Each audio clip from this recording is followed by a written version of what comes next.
नमस्कार. RV22 news मध्ये आपलं सर्वांचं स्वागत. नमस्कार.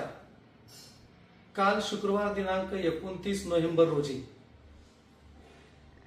नाशिक जिल्हा निवडणूक कार्यालय येथे मतदान यंत्रांच्या पडताळणीसाठी आम्ही अर्ज दाखल केलेला आहे.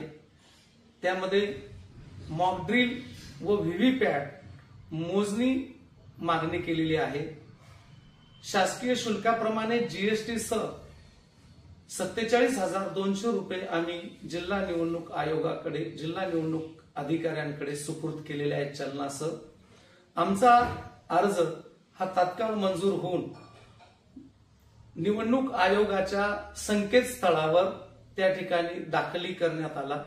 40 दिवसामध्ये आम्हाला त्या ठिकाणी मोबाईलद्वारे किंवा ईमेलद्वारे कळविण्यात येणार आहे व मतमोजणी पडताळणी त्या ठिकाणी होणार आहे. धन्यवाद.